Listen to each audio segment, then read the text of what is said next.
നമസ്കാരം, ഞാൻ ശാലിനി. പ്രധാന വാർത്തകൾ.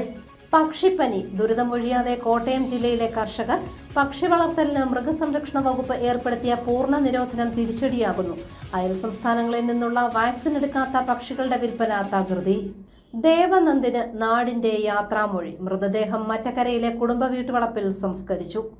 MG സർവകലാശാല അത്ലറ്റിക് മീറ്റ്. പാല അൽഫോൻസ കോളേജും ചങ്ങനാശ്ശേരി SB കോളേജും ജേതാക്കൾ. വാർത്തകൾ വിശദമായി. ക്രിസ്തുമസ് കാലമായിട്ടും ദുരിതമൊഴിയാതെ കോട്ടയം ജില്ലയിലെ പക്ഷി വളർത്തൽ കർഷകർ. പക്ഷിപ്പനിയുടെ പശ്ചാത്തലത്തിൽ പക്ഷി വളർത്തലിന് മൃഗസംരക്ഷണ വകുപ്പ് നിയന്ത്രണം കടുപ്പിച്ചതോടെ കർഷകർ ഏറെ പ്രതിസന്ധിയിലാണ്. എന്നാൽ അന്യസംസ്ഥാനങ്ങളിൽ നിന്നും വാക്സിൻ എടുക്കാത്ത കോഴി, താറാവ് കുഞ്ഞുങ്ങളെ നിയന്ത്രണമില്ലാതെ വിൽക്കുന്നതും കർഷകർക്ക് തിരിച്ചടിയായി കഴിഞ്ഞു. ക്രിസ്മസ് കാലത്തും ദുരിതമൊഴിയാതെ കോട്ടയം ജില്ലയിലെ പക്ഷി വളർത്തൽ കർഷകർ. കോട്ടയം ജില്ലയുടെ വിവിധ പ്രദേശങ്ങളിൽ തുടർച്ചയായി പക്ഷിപ്പനി റിപ്പോർട്ട് ചെയ്തതിനെ തുടർന്ന് ഡിസംബർ 31 വരെ കോഴി, താറാവ് തുടങ്ങിയ പക്ഷികളെ വളർത്തുന്നതിന് മൃഗസംരക്ഷണ വകുപ്പ് കർശന നിരോധനം ഏർപ്പെടുത്തിയിരിക്കുകയാണ്. പക്ഷിപ്പനി ബാധിച്ച പക്ഷികളെ കൊന്നൊടുക്കുന്നതിന്റെ നഷ്ടപരിഹാരം പോലും കർഷകർക്ക് ലഭിച്ചിട്ടില്ല. വളർത്തുപക്ഷി നീക്കത്തിനും മുട്ട വിരിയിക്കലിനും ജില്ലയിൽ പൂർണ്ണമായി നിയന്ത്രണം ഏർപ്പെടുത്തിക്കൊണ്ടുള്ള സർക്കാർ ഉത്തരവാണ് കർഷകരെ ദുരിതത്തിലാക്കുന്നത്. ഈ പ്രതിസന്ധികളെല്ലാം നിലനിൽക്കുമ്പോൾ കോട്ടയം താലൂക്കിന്റെ വിവിധ സ്ഥലങ്ങളിൽ അന്യസംസ്ഥാനങ്ങളിൽ നിന്നും വാക്സിൻ എടുക്കാത്ത കോഴി, താറാവ് കുഞ്ഞുങ്ങളെ റോഡരികിൽ അധിക വിലയ്ക്ക് വിൽക്കുകയാണ്. അനധികൃതമായുള്ള വിൽപ്പന നിയന്ത്രിക്കാൻ മൃഗസംരക്ഷണ വകുപ്പ് തയ്യാറാകാത്തത് കർഷകരെ കൂടുതൽ ദുരിതത്തിലേക്കാണ് നയിക്കുന്നതെന്ന് കർഷക സംഘം ജില്ലാ ജനറൽ സെക്രട്ടറി എബി ഐപ്പ് പറയുന്നു. കോട്ടയം താലൂക്കിന്റെ വിവിധ സ്ഥലങ്ങളിൽ അന്യ സംസ്ഥാനങ്ങളിൽ നിന്നും ഈ പറയുന്ന വാക്സിനുകൾ എടുക്കാത്ത കോഴിക്കുഞ്ഞുങ്ങളും താറാവ് കുഞ്ഞുങ്ങളെയും വ്യാപകമായി കൊണ്ടുവന്ന് റോഡരികിലിട്ട് അധിക വിലയ്ക്ക് വിൽക്കുന്ന ഒരു സാഹചര്യം ഉണ്ടാകുന്നു. ഇത്തരത്തിൽ വിൽപ്പന നടത്തുന്നവരെ നിയന്ത്രിക്കാൻ ആവശ്യമായ ഒരു നടപടിയും മൃഗസംരക്ഷണ വകുപ്പിന്റെ ഭാഗത്തു നിന്നുണ്ടാകുന്നില്ല. ഇത്തരത്തിൽ നിരോധനം ഒരു ഭാഗത്ത് നടക്കുമ്പോൾ ഇവിടുത്തെ സാധാരണ കർഷകർ ഈ ക്രിസ്മസ് സീസണിലേക്ക് ഉൾപ്പെടെ ലക്ഷക്കണക്കിന് രൂപ നഷ്ടം വരുത്തിക്കൊണ്ട് താറാവ് കൃഷി ഉപേക്ഷിച്ച് നിൽക്കുമ്പോൾ തന്നെ അന്യ സംസ്ഥാനത്തു നിന്നുള്ള ഇത്തരത്തിലുള്ള വാക്സിനുകൾ ഒന്നും എടുക്കാത്ത താറാവും കുഞ്ഞുങ്ങളും കോഴിക്കുഞ്ഞുങ്ങളും അധിക വിലയ്ക്ക് കൊണ്ടുവന്ന് വിൽപ്പന നടത്തുന്നത് നിയന്ത്രിക്കാൻ ആവശ്യമായ നടപടികൾ സ്വീകരിച്ചില്ല എങ്കിൽ ഇത്തരത്തിലുള്ള നിരോധനങ്ങൾ കൊണ്ട് യാതൊരു പ്രയോജനവും ഉണ്ടാകുകയില്ല. മൃഗസംരക്ഷണ വകുപ്പ് അടിയന്തരമായി ഇത്തരത്തിൽ കോഴിക്കുഞ്ഞുങ്ങളെയും താറാവ് കുഞ്ഞുങ്ങളെയും അന്യ സംസ്ഥാനത്ത് നിന്ന് വാക്സിൻ എടുക്കാതെ കൊണ്ടുവരുന്നത് നിയന്ത്രിക്കാൻ ആവശ്യമായ കർശന നടപടികൾ സ്വീകരിക്കണം. News bureau, Kottayam. ദേവനന്ദിന് നാടിന്റെ കണ്ണീരിൽ കുതിർന്ന വിട. ആലപ്പുഴയിൽ അപകടത്തിൽ മരിച്ച MBBS വിദ്യാർത്ഥി ദേവനന്ദിന്റെ മൃതദേഹം പിതാവിന്റെ മറ്റക്കരയിലെ വീട്ടുവളപ്പിൽ സംസ്കരിച്ചു. മാതാപിതാക്കളുടെയും ബന്ധുക്കളുടെയും അലമുറകൾക്കിടയിൽ ദുഃഖം നിറഞ്ഞു നിന്ന അന്തരീക്ഷത്തിൽ ദേവനന്ദിന് വിട നൽകി മറ്റക്കര ഗ്രാമം. ആലപ്പുഴയിൽ കഴിഞ്ഞ ദിവസം വാഹനാപകടത്തിൽ മരിച്ച മലപ്പുറം സ്വദേശിയായ ദേവനന്ദിന്റെ മൃതദേഹം പിതാവ് ബിനുരാജിന്റെ കോട്ടയം മറ്റക്കരയിലെ വീട്ടുവളപ്പിൽ സംസ്കരിച്ചു. നൂറുകണക്കിന് ആളുകളാണ് നാടിന്റെ പ്രിയപ്പെട്ട ദേവനന്ദൻ സംസ്കാര ചടങ്ങിൽ പങ്കെടുക്കാൻ എത്തിയത്. വണ്ടാനം മെഡിക്കൽ കോളേജിലെ പൊതുദർശനത്തിന് ശേഷം ചൊവ്വാഴ്ച ഉച്ചകഴിഞ്ഞ് 3 മണിയോടെയാണ് മൃതദേഹം കോട്ടയം മറ്റക്കരയിലെ കുടുംബ വീട്ടിലെത്തിച്ചത്. ദേവനന്ദന്റെ പിതാവ് ബിനുരാജിന്റെ കുടുംബ വീടാണ് മറ്റക്കരയിലേത്. കൊച്ചുമകന്റെ മൃതദേഹത്തിനരികിൽ നിലവിളിച്ച ബിനുരാജിന്റെ മാതാപിതാക്കളുടെയും അമ്മ രഞ്ജിയുടെയും നൊമ്പരം ഏവരെയും കണ്ണീരിലഴ്ത്തി. മലപ്പുറം കൊട്ടക്കലിൽ അധ്യാപകനായ ബിനുരാജിന്റെയും വാണിജ്യ നികുതി വകുപ്പിൽ ഉദ്യോഗസ്ഥയായ രഞ്ജിമോളുടെയും ഇളയ മകനാണ് Devanand. News bureau, Kottayam. MG സർവകലാശാല അത്ലറ്റിക് മീറ്റിൽ പാല അൽഫോൻസ കോളേജും ചങ്ങനാശ്ശേരി SB കോളേജും ജേതാക്കളായി. 193 പോയിന്റാണ് വനിതാ വിഭാഗത്തിൽ പാല അൽഫോൻസ കോളേജ് നേടിയത്. മഹാത്മാഗാന്ധി സർവകലാശാല അത്ലറ്റിക് ചാമ്പ്യൻഷിപ്പിൽ 193 പോയിന്റോടെ വനിതാ വിഭാഗത്തിൽ പാല അൽഫോൻസ കോളേജും പുരുഷ വിഭാഗത്തിൽ 155.5 പോയിന്റുകളോടെ SB കോളേജ് ചങ്ങനാശ്ശേരിയും ചാമ്പ്യന്മാരായി. വനിതാ വിഭാഗത്തിൽ 140 പോയിന്റുകളുമായി ചങ്ങനാശ്ശേരി അസംഷൻ കോളേജ് 2ാം സ്ഥാനവും 109 പോയിന്റുമായി MA കോളേജ് കോതമംഗലം 3ാം സ്ഥാനവും നേടി. പുരുഷ വിഭാഗത്തിൽ 132 പോയിന്റുമായി MA കോളേജ് കോതമംഗലം 2ാം സ്ഥാനത്തും 125 പോയിന്റുമായി സെന്റ് ഡൊമിനിക്സ് കോളേജ് കാഞ്ഞിരപ്പള്ളി 3ാം സ്ഥാനവും നേടി. ഒരു പോയിന്റിന്റെ വ്യത്യാസത്തിൽ കഴിഞ്ഞ വർഷം നഷ്ടപ്പെട്ട ചാമ്പ്യൻഷിപ്പ് 32 പേരടങ്ങിയ അൽഫോൻസ കോളേജ് ടീം 23 ഇനങ്ങളിലും പങ്കെടുത്താണ് മികച്ച നേട്ടം കൈവരിച്ചത്. പരിശീലകൻ doctor Thankachan Mathew, KP Satheesh Kumar, Vinayachandran, Roshan Isaac, Jagadeesh R Krishnan എന്നിവരുടെ കഠിന പരിശീലനങ്ങളാണ് ഈ വിജയത്തിന്റെ പിന്നിലെന്ന് Alphonsa college principal father Shaji John പറഞ്ഞു. സമാപന സമ്മേളനത്തിൽ മഹാത്മാഗാന്ധി സർവകലാശാല സിൻഡിക്കേറ്റ് അംഗം അഡ്വക്കേറ്റ് റെജി സക്കറിയ ട്രോഫികൾ വിതരണം ചെയ്തു. Father Shaji John, doctor Binu George Varghese, doctor Joji Alex, municipal കൗൺസിലർമാരായ ബൈജു കൊല്ലംപറമ്പിൽ, സാവിയോ കാവുകട്ട് എന്നിവർ പ്രസംഗിച്ചു. News bureau, Pala. നീണ്ടൂർ ഗ്രാമപഞ്ചായത്ത് 14-ാം വാർഡിൽ മടവീഴ്ചയെ തുടർന്ന് കൂടുതൽ പാടശേഖരങ്ങൾ വെള്ളത്തിനടിയിലായി. വിത പൂർത്തീകരിച്ച് 2 ആഴ്ച പിന്നിട്ട പാടങ്ങളും വിതയ്ക്കാനായി നിലമൊരുക്കൽ പൂർത്തീകരിച്ച പാടങ്ങളും വെള്ളത്തിൽ മുങ്ങിയതോടെ വലിയ സാമ്പത്തിക നഷ്ടമാണ് കർഷകർക്ക് ഉണ്ടായിരിക്കുന്നത്. നിലമൊരുക്കാനും വിത്ത് വിതയ്ക്കാനുമായി വീണ്ടും പണം മുടക്കാനുള്ള സാമ്പത്തിക സ്ഥിതി പല കർഷകർക്കുമില്ല. ചൊവ്വാഴ്ച പുലർച്ചെയാണ് നീണ്ടൂർ പഞ്ചായത്ത് 14-ാം വാർഡിൽ ഉൾപ്പെടുന്ന വടക്കേ താഴത്തുകുഴി പാടശേഖരത്ത് മട വീണത്. 136 ഏക്കർ വിസ്തൃതിയിലുള്ള ഈ പാടശേഖരത്ത് പകുതിയിലധികം വിത പൂർത്തീകരിച്ചിരുന്നതാണ്. വടക്കേ താഴത്തുകുഴി പാടശേഖരം നിറഞ്ഞു കവിഞ്ഞതിനെ തുടർന്ന് ബുധനാഴ്ച രാവിലെ മുതൽ സമീപ പാടശേഖരങ്ങളിലേക്കും വെള്ളം ഒഴുകി തുടങ്ങി. 2 ആഴ്ച മുമ്പ് വിത പൂർത്തീകരിച്ച താച്ചറ വിശാഖന്തറ പാടശേഖരവും വെള്ളത്തിനടിയിലായി. ഇതോടെ 52.5 ഏക്കറിലെ നെൽകൃഷി പൂർണ്ണമായും നശിച്ചു. 21 കർഷകരുടെ കൃഷിയാണ് മഴക്കെടുതി മൂലം നശിച്ചത്. നീണ്ടൂർ പഞ്ചായത്തിലെ തച്ചാറ വിശാഖന്തറ പാടശേഖരത്തിൽ 52 ഏക്കറുണ്ട്.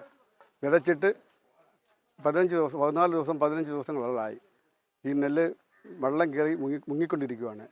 ഇനി ഇത് വറ്റിച്ച് വരുമ്പോൾ ദിവസങ്ങളോടെടുക്കും. അന്നേരം നമുക്ക് വിത്ത് നഷ്ടപ്പെടുകയും ഇനി വേറെ വിതയ്ക്കേണ്ടി വരികയും ചെയ്യും. അതിനാൽ കൃഷിക്കാർക്ക് ഭയങ്കര നഷ്ടമാണ് ഉണ്ടായിട്ടുള്ളത്. 130 ഏക്കർ വിസ്തൃതിയിലുള്ള പുത്തൻകാരി പാടശേഖരവും 180 ഏക്കർ വിസ്തൃതിയിലുള്ള കൈപ്പുഴക്കാരി പാടശേഖരവും വൈകാതെ വെള്ളത്തിൽ മുങ്ങും. കൈപ്പുഴക്കാരിയിൽ വിത പൂർത്തീകരിച്ചതും പുത്തൻകാരിയിൽ വിതയ്ക്കായി നിലമൊരുക്കിയിരുന്നതുമാണ്.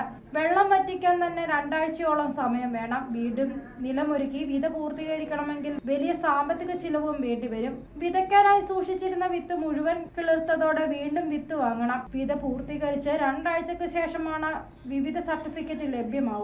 ഈ സർട്ടിഫിക്കറ്റ് ഉൾപ്പെടെ വേണം ഇൻഷുറൻസിന് അപേക്ഷ നൽകാൻ. നിലവിൽ വിത പൂർത്തീകരിച്ചിരുന്ന കർഷകർക്ക് വിത സർട്ടിഫിക്കറ്റ് ലഭിച്ചിട്ടില്ല.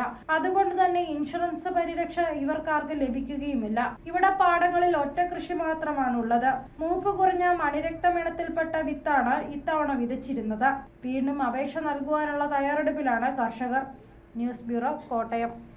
അയ്യനെ കാണാനായി ആയിരങ്ങൾ. ദിവസവും 80,000-ന് മുകളിൽ ഭക്തരാണ് ശബരിമലയിൽ ദർശനത്തിന് എത്തുന്നത്.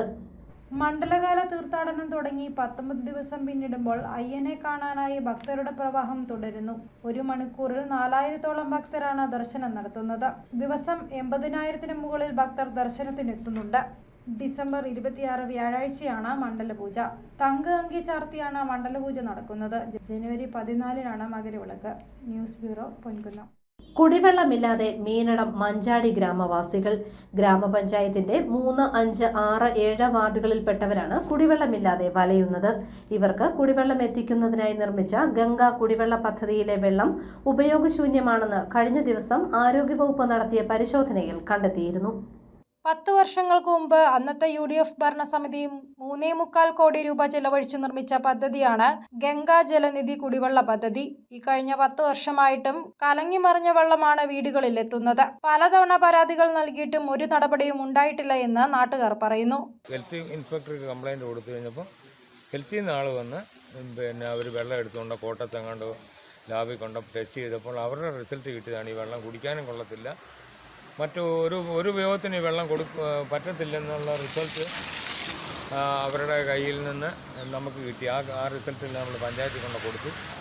അപ്പം പഞ്ചായത്ത് ഇവിടെ ഈ മഞ്ഞാടി കവലയിൽ ഒരു മീറ്റിംഗ് വിളിച്ചു. ആൾക്കാരെല്ലാം കൂടി. അപ്പം പഞ്ചായത്തിൽ നിന്ന് അറിയിച്ചിട്ടുണ്ട്, ഞങ്ങൾക്ക് 30 ദിവസത്തേക്കും നല്ല വെള്ളം തരാമെന്ന് പറഞ്ഞിട്ടുണ്ട്. നല്ല ക്ലിയർ വെള്ളം തരാമെന്ന് പറഞ്ഞിട്ടുണ്ട്. തന്നില്ലെങ്കിൽ ഇതിൽ അതിശക്തമായ സമരമായിട്ട് നമ്മൾ മുന്നോട്ട് പോകും. ഗംഗാ ജലനിധി കുടിവെള്ള പദ്ധതിയുള്ള വാർഡുകളിൽ കിണറുകളില്ലാത്ത വീടുകൾ നിരവധിയാണ്. ഈ കുടിവെള്ള പദ്ധതിയാണ് നാട്ടുകാരുടെ ഏക ആശ്രയം. എന്നാൽ ഈ പദ്ധതി കൊണ്ട് യാതൊരു പ്രയോജനവും ഇല്ലാതായിരിക്കുകയാണ്. കലങ്ങിമറിഞ്ഞ വെള്ളമാണ് തങ്ങൾക്ക് ലഭിക്കുന്നതെന്ന് വീട്ടമ്മ പറയുന്നു. ഞങ്ങൾക്ക് കിണറില്ല.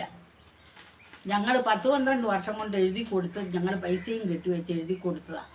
അത് നല്ല വെള്ളം കിട്ടുമെന്നും പറഞ്ഞുകൊണ്ട് കുടിവെള്ളം കിട്ടുമെന്നും പറഞ്ഞുകൊണ്ടാണ് ഞങ്ങൾ എഴുതി കൊടുത്തത്. പക്ഷേ നമുക്ക് കുടിവെള്ളമായിട്ട് കിട്ടാൻ പറ്റത്തില്ല. ചായക്കായ് കളറാണ് വരുന്നത് ചില സമയങ്ങളിൽ. അത് നമ്മുടെ അത്യാവശ്യത്തിന് എടുക്കാം, പുറത്തെ എല്ലാ അത്യാവശ്യത്തിന് എടുക്കാമല്ലോ എന്ന് കരുതി 4-5 ദിവസം കഴിയുമ്പോൾ തെളിഞ്ഞ് കിട്ടിയച്ച് ഞങ്ങൾ കൈകാര്യം ചെയ്യുന്നത്. പിന്നെ അവർ പല പ്രകാരത്തിലും ഓരോന്ന് നോക്കുന്നുണ്ട്, നോക്കിയിട്ട് കിട്ടുന്നില്ല. പിന്നെ നമ്മളിനിയിപ്പോൾ എന്നാ ചെയ്യേണ്ടെന്ന്, നമുക്ക് കിട്ടും എന്നുള്ള വിശ്വാസത്തിൽ നമ്മളിരിക്കുന്നു. ഞങ്ങൾ ആരെയും കുറ്റം പറയുന്നില്ല. പിന്നെ കിണറില്ല, നല്ല വെള്ളം തരാമെന്ന് പറഞ്ഞിട്ടുണ്ട്. അല്ല, നമുക്ക് കിണറില്ലാത്തത് കൊണ്ടാണ് നമ്മൾ ഇതിനെല്ലാം ചാഞ്ഞു പോകുന്നത്. ഈ വെള്ളം ദിവസങ്ങളോളം ശേഖരിച്ചു വെച്ച് തെളിയുമ്പോഴാണ് തുണികൾ അലക്കുന്നത്. പല വീടുകളിലും കുടിവെള്ളം പണം മുടക്കി മേടിക്കുകയാണ്. പലതവണ പരാതിപ്പെട്ടിട്ടും പരിഹാരമുണ്ടാകാത്ത സാഹചര്യത്തിലാണ് നാട്ടുകാർ ചേർന്ന് ജനകീയ സമരസമിതി രൂപീകരിച്ചത്. എത്രയും വേഗം പ്രശ്നത്തിന് പരിഹാരമുണ്ടായില്ലെങ്കിൽ സമരം ശക്തമാക്കുമെന്ന് നാട്ടുകാർ പറയുന്നു. News bureau, Kottayam. ദേശീയ സ്കൂൾ ഗെയിംസ് ജേതാക്കൾക്ക് ആദരം. ദേശീയ സ്കൂൾ ഗെയിംസിൽ 5 മെഡലുകൾ നേടിയ കേരളത്തിലെ ഏക സ്കൂളായ പാലാ സെന്റ് തോമസ് സ്കൂളിലെ കായിക താരങ്ങളെയാണ് ആദരിച്ചത്. ദേശീയ സ്കൂൾ ഗെയിംസ് ജേതാക്കൾക്ക് പാലായിൽ ആദരം. ദേശീയ സ്കൂൾ കായികമേളയിൽ പങ്കെടുത്ത് സ്വർണം, വെള്ളി മെഡലുകൾ നേടിയ Pala saint Thomas higher secondary സ്കൂളിലെ കായിക താരങ്ങളായ മിലൻ സാബു, കെവിൻ ജിനു, സാബിൻ ജോർജ് എന്നിവരെയും നാഷണൽ ഗെയിംസിൽ കേരളത്തെ പ്രതിനിധീകരിച്ച Rose Maria Baby, Arjun M Patteril എന്നീ വിദ്യാർത്ഥികളെയുമാണ് ആദരിച്ചത്. ദേശീയ സ്കൂൾ ഗെയിംസിൽ 3 സ്വർണ്ണ മെഡലും 1 വെള്ളിയും 1 വെങ്കലവും അടക്കം 5 മെഡലുകളാണ് Pala saint Thomas higher secondary സ്കൂളിലെ കായിക താരങ്ങൾ നേടിയത്. 68ാമത് ദേശീയ സ്കൂൾ ഗെയിംസിൽ 5 മെഡലുകൾ നേടിയ കേരളത്തിലെ ഏക സ്കൂളാണ് Pala saint Thomas. School manager father Jose Kakkalil അധ്യക്ഷത വഹിച്ച സമ്മേളനം മുനിസിപ്പൽ ചെയർമാൻ ഷാജു തുരുത്തൻ ഉദ്ഘാടനം ചെയ്തു. Pala international gym managing director Baby Plakkoottam മുഖ്യപ്രഭാഷണം നടത്തി.